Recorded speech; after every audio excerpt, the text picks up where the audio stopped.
Bonjour à toutes et à tous, c'est Carbone23 et j'espère que vous allez bien. On se retrouve comme tous les mercredis à 17 h pour les 5 actus de la semaine. Des motards arrêtés à plus de 300 km/h, une moto volante ou bien même encore une course-poursuite qui tourne mal, c'est ce qu'on va voir aujourd'hui. Enchanté.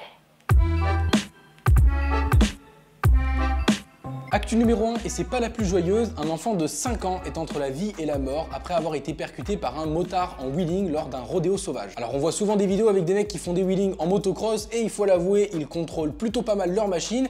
En revanche, les accidents sont assez fréquents. On avait déjà entendu parler il y a quelques semaines d'un gros rassemblement avec plus de 40 T-Max qui avait donné lieu à 2 accidents et la mort d'une personne, mais ici c'est différent puisqu'on parle d'un petit enfant de 5 ans qui juste traversait la route avec son vélo. Un motard est arrivé en wheeling en le percutant de plein fouet et l'a propulsé à plus d'une dizaine de mètres. L'enfant a directement été pris en charge et envoyé à l'hôpital avec un traumatisme crânien et une hémorragie cérébrale, donc c'est quand même très grave. Le motard en question a malheureusement pris la fuite, mais quelques jours plus tard, un jeune homme de 25 ans est venu se livrer lui-même au commissariat de police en expliquant que tout était de sa faute. Une enquête est actuellement en cours. Je ne donnerai bien évidemment pas mon avis sur cet acte lâche et sur la dangerosité des rodéos urbains, surtout sans équipement, mais à partir du moment où vous savez que le pronostic vital de l'enfant est encore engagé aujourd'hui, ça se passe de commentaires. Actu numéro 2, on connaît tous la démesure du luxe de la ville de Dubaï, qui est notamment équipée pour leurs forces de police de Audi R8, de Bugatti Veyron ou bien même de Lamborghini Aventador. Mais ils font partie de ceux qui ont eu en avant-première un prototype de moto, et je sais pas si on peut encore parler de moto à ce stade-là, mais enfin bon bref, ils ont eu un prototype de moto volante qui a été imaginé par des Russes qui, à mon avis, avaient un petit peu trop forcé sur la vodka ce soir-là, et elle s'appelle la Oversurf Scorpion 3. Et cette moto volante qu'ils avaient depuis environ 3 ans en test n'existe malheureusement plus, puisqu'ils l'ont tout simplement craché. Comme vous le voyez sur la vidéo, le pilote en question démarre très fort et prend beaucoup trop de hauteur, en tout cas plus que les 5 mètres qui est censé pouvoir supporter les rotors de l'appareil,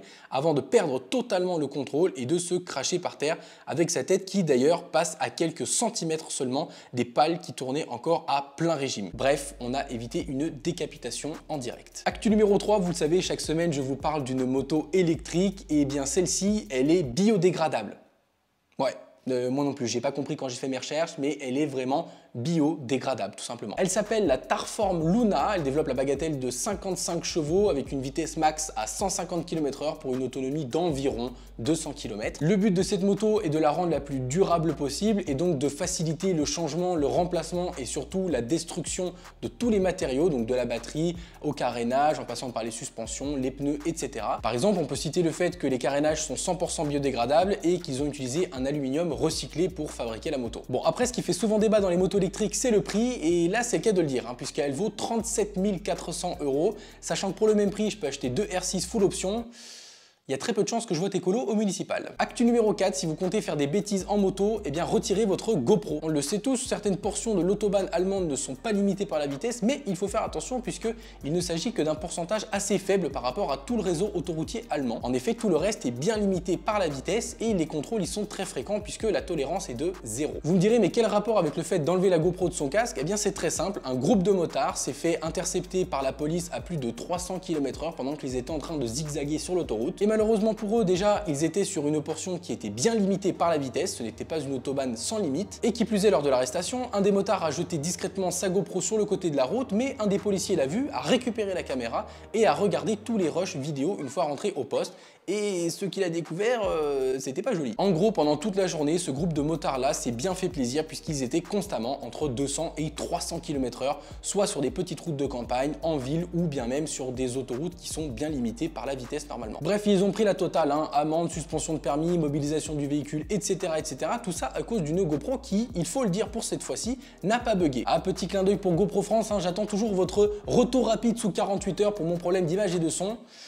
Ça fait 7 mois. Actu numéro 5, c'est une triste nouvelle puisque un jeune motard de 28 ans a perdu la vie en tentant d'échapper au service de police. Ça s'est passé dans la nuit de mardi à mercredi dernier dans les Hauts-de-Seine où 2 policiers ont aperçu un motard qui zigzaguait et qui roulait très vite en ville. Ils ont alors entamé une course-poursuite puisqu'ils ne voulaient pas s'arrêter, mais ont eu rapidement apparemment l'ordre d'abandonner la course-poursuite parce qu'elle était trop dangereuse en pleine nuit avec très peu de lumière. Sauf que le hasard aura voulu qu'en patrouillant un petit peu plus tard dans la nuit, ils sont retombés sur ce motard-là qui a de nouveau repris la fuite. Sauf que cette fois-ci, il aura eu beaucoup moins de chance puisque une erreur de conduite lui sera fatale. Il a heurté une bordure d'un carrefour très violemment. Les pompiers sont bien évidemment arrivés très vite afin d'essayer de le réanimer, mais c'était sans succès. Il est malheureusement décédé. Après, selon les analyses toxicologiques, le motard avait environ 2,2 grammes d'alcool par litre de sang, ce qui est juste incroyablement énorme. On peut donc légitimement penser qu'il n'était pas dans son état normal, mais ça n'empêche que voilà, si vous buvez, ne roulez pas. Et même pour un petit trajet, vraiment, ça n'en vaut pas la peine. N'oubliez pas qu'un taxi, ça coûte pas si cher que ça, surtout si vous n'êtes pas loin. Mais si vous décidez quand même de tenter l'expérience, ce que je ne vous conseille absolument pas, et que vous croisez la police, eh bien, laissez-vous arrêter, tout simplement. Ne tentez pas de fuir, il faut affronter vos erreurs et surtout en assumer les conséquences. En tout cas, il vaut mieux ça que de mourir pour une course-poursuite. Bref, faites très attention à vous sur la route et surtout équipez-vous au maximum, c'est le plus important. Sur ce, c'est la fin des 5 actus de la semaine. On se retrouve dimanche à 10 h pour une nouvelle vidéo